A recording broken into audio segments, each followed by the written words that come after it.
Bonjour boys and girls, welcome to the VeloNomad studio. Today we're reviewing these running shoes. I think these are Clouds. Now I'm not a runner. I have been running since about 2006, at which point I started running seriously. I lost about 25 kilos, not just from running, but from riding in the gym and CrossFit and stuff, but running helped. But I'm by no means am I a runner. I don't run running races. I actually only just did my first running race, Gold Coast half marathon at the start of July 2017. 91 minutes, 3 weeks training. Link down below to how I did that.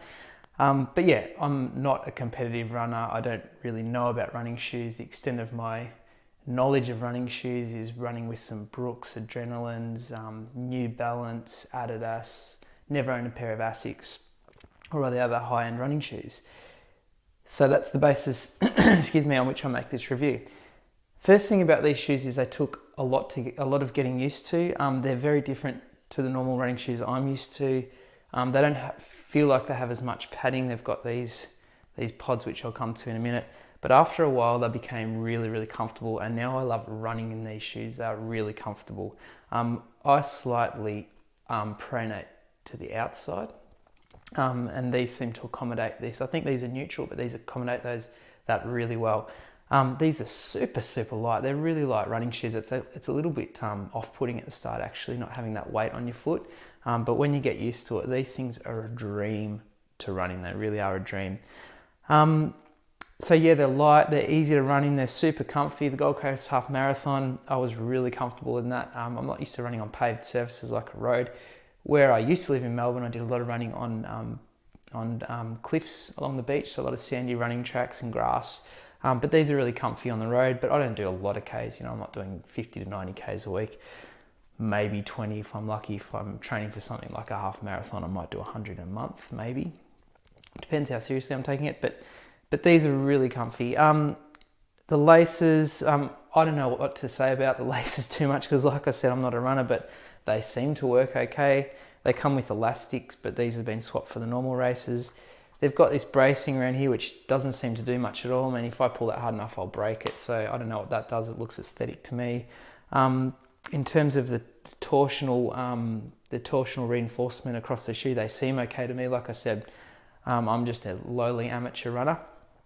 There are a few things I don't like about these shoes. The first off is the tongue. It's quite thin. I'm used to a slightly thicker tongue. But I get used to it, I suppose. I wear slightly thicker running socks. I wear Swiftwicks. There's a review at the end of this video and a link down below to Swiftwick socks, which I predominantly use for cycling, but also now running. But also the tongue's wearing out. It's wearing out really quickly, which is a bit annoying. That's just something to highlight. I guess all shoes wear out, but I've not done a lot of Ks in these, which I'll come to in a second. So yeah, something to bear in mind. These, while the upper and the rest of the shoe seem to have good longevity, the soles do not. So apologies for all the dirt. This is the red soil where I live in northern New South Wales. I've done maybe 250 kilometers in these shoes, maybe. Now admittedly it's on course grade roads, not nice hot mix city roads or sandy tracks and grass.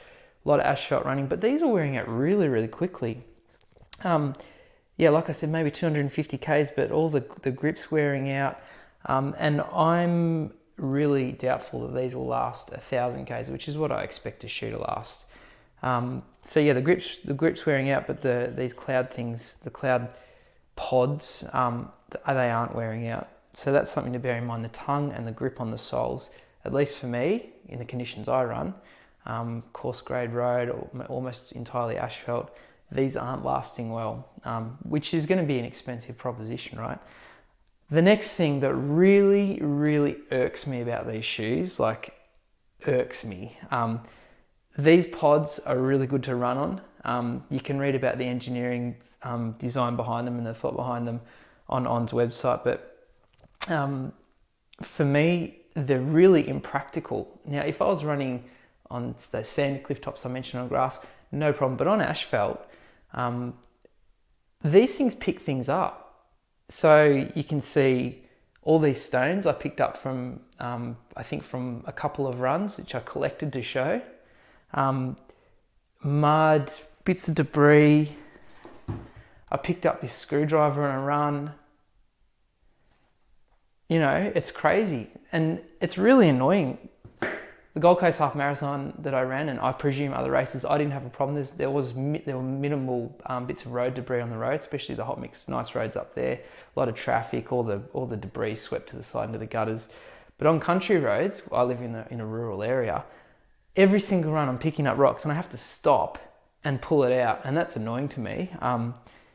Not just from an efficiency point of view, it's just annoying. You lose your rhythm, and it's not like you can ignore the stones because these shoes are, I guess, so tightly designed. They've got a thin sole in between your foot and the pods. You can feel the stones. It's like Princess and the Pea, except for it's a giant boulder underneath your foot. So you have to stop, especially when it's at the forefoot. Anything up here, you have to stop and pull out. You can ignore some stuff at the back, but yeah, that is a real pain in the bum for me. I don't know how they get around it because one of the key engineering elements is these pods. But anyway, bear that in mind. Overall, from a non-runner's perspective, these shoes are really, really good. They've got some longevity issues, at least in the conditions I run. There's millions and millions of shoes to choose from in the world, right? But these are worth giving a go. They're really awesome. They come in a lot of different colors. They've got heaps of different shoe varieties and designs. So on running, for the non-runner who does a bit of running, or for the cyclist who does a bit of running, and even if you're just coming into competitive running like I am, I'm going to start doing more sort of half marathons and 10Ks. These are really, really worth a look. Bear in mind the longevity things that I mentioned. Thanks for watching. Subscribe up there. Next video there. A link down below to the other links I mentioned. See you guys in the next video, and please subscribe. I'd love to have more subscribers.